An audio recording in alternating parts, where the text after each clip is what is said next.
Chairman PTI को Toshakhana case और 190 million pound की तहकीकात में पेश होना था, लेकिन वो फिर गैर हाजिर रहे और दोनों केसेस की कार्रवाई आगे नहीं बढ़ पाई। मगर चेयरमैन पीटीआई के मुसलसल कतराने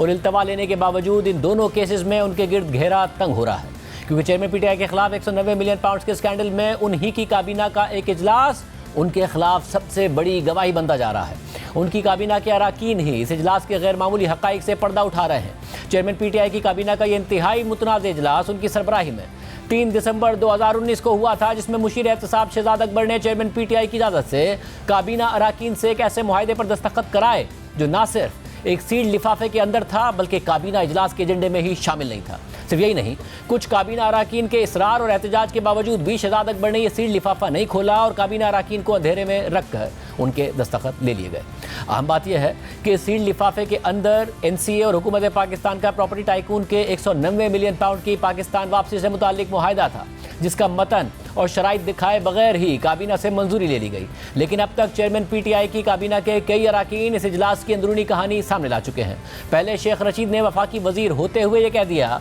कि वजीर आजम यानी चेयरमैन पीटीआई ने इस पर बात करने से मना किया है। फिर फैसल वाउडा ने काबीना इजलास की पूरी कहानी बता दी, जिसके बाद फवाद चौधरी ने पीटीआई छोड़ने से पहले तहरीक इंसाफ का तर्जुमान होते हुए इस बात की तस्दीक कर दी। और अब जब परसों साबिक मुशीर एहतसाब शहजाद अकबर ने फैसल वाउडा को झूठा करार देते हुए ये कहा कि काबीना में जिस नोट पर मंजूरी ली गई थी उस पर साफ लिखा हुआ था कि मुआहदा साथ मुंसलिक है, बंद लिफाफे का सवाल ही नहीं पैदा होता, तो उसके बाद उस काबीना इजलास में शरीक एक और काबीना के रुकन मलिक अमीन असलम ने शहजाद अकबर को झूठा करार देते हुए फैसल वाउडा के मौक़िफ़ की तायद कर दी। अहम बात यह है कि 4 वज़रा इस बात की तस्दीक कर चुके हैं कि उनसे सील लिफाफे पर उस वक्त के वज़ीर आज़म और मुशीर एहतसाब ने दस्तखत कराए, मगर अभी तक कोई एक वज़ीर ऐसा नहीं है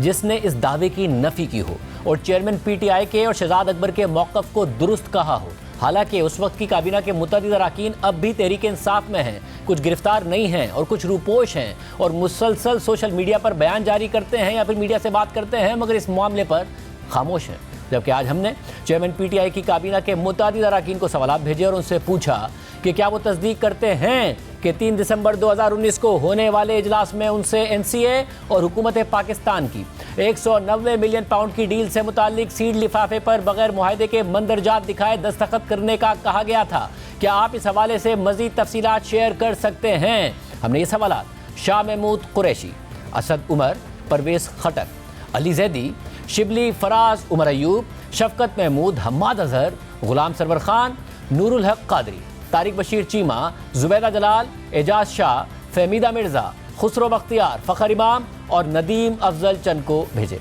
जबकि शेरी मज़ारी से हमने ख़ास तौर पर यह भी पूछा कि क्या ये दुरुस्त है कि आपने उस सील लिफाफे के मुआहदे पर दस्तखत करने से पहले एतराज़ात उठाए थे, क्या आप इसकी मज़ीद तफसीलात बता सकती हैं? फ़िलहाल हमें शेरी मज़ारी साहिबा का भी जवाब मौसूल नहीं हुआ है और हैरानकुन तौर पर काबीना के वो अराकीन भी चेयरमैन पीटीआई और शहजाद अकबर के दावे की तस्दीक करने को तैयार नहीं हैं जो आज भी उनके साथ खड़े हैं। ताहम उस काबीना में मौजूद साबिक मुआविन खुसूसी नदीम अफजल चंद ने हमें जवाब दिया है कि शहजाद अकबर झूठ बोल रहे हैं। उस दिन 190 मिलियन पाउंड का मुआहदा एजेंडे में शामिल ही नहीं था, मगर फिर अचानक शहजाद अकबर ने काबीना में यह मामला उठाया और ख़त लहराया और साथ ही वादे कर दिया कि यह मुआहदा सील्ड है और सील्ड रहेगा और काबीना इजलास से बाहर कोई भी इस हवाले से बात नहीं करेगा, कोई भी मीडिया पर बयान नहीं देगा। तो इस पर असद उमर ने कहा कि हमें तो मीडिया पर इस मामले को अपनी हुकूमत की कामयाबी के तौर पर पेश कर देना चाहिए और दुनिया को बताना चाहिए कि हम लूटी हुई दौलत मुल्क में वापस ले आए हैं। तो वज़ीर आज़म यानी चेयरमैन पीटीआई ने तमाम वज़रा को सख्ती से मना कर दिया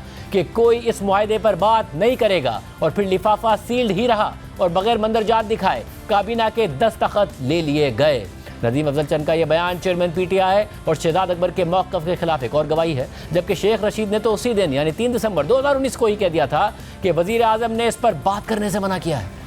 जबकि अब तक हमें काबीना के बाकी अराकीन के जवाबात मौसूल नहीं हुए हैं। चेयरमैन पीटीआई तमाम इल्ज़ामात अपनी ही काबीना पर डाल रहे हैं। ताहम चेयरमैन पीटीआई अपनी काबीना के बाद अब मुसलसल अपने वज़ीर क़ानून पर भी जिम्मेदारी डाल रहे हैं और कह रहे हैं कि उन्होंने वज़ारत क़ानून के मशवरे पर ऐसा किया था। इस हवाले से हमें साबिक वज़ीर क़ानून फ़रूग नसीम ये मौक़िफ़ दे चुके हैं कि मैंने ऐसा कोई मशवरा चेयरमैन पीटीआई को नहीं दिया था, उस काबीना इजलास के एजेंडे में यह मुआहदा शामिल ही नहीं था, वज़ारत क़ानून की तरफ से ऐसी कोई समरी भेजी ही नहीं गई थी, ना ही चेयरमैन पीटीआई को मेरी वज़ारत ने मशवरा दिया कि अगर 190 मिलियन पाउंड पाकिस्तान ने ना लिए तो ये बरतानिया में ही रह जाएंगे। फ़रूग नसीम के मुताबिक चेयरमैन पीटीआई ने खुद 190 मिलियन पाउंड सुप्रीम कोर्ट के अकाउंट में एडजस्ट करने का फैसला किया। वजारत कानून ने इस हवाले से उन्हें कोई मशवरा नहीं दिया। इस हवाले से सारे हकाइक रिकॉर्ड पर मौजूद हैं। यानी फरूक नसीम ने भी चेयरमैन पीटीआई के दावे को झूठा करार दिया और जो रहनुमा अब भी चेयरमैन पीटीआई के करीब हैं वो भी उनके और शहजाद अकबर के दावे को दुरुस्त नहीं कह रहे हैं, जवाब नहीं दे रहे हैं।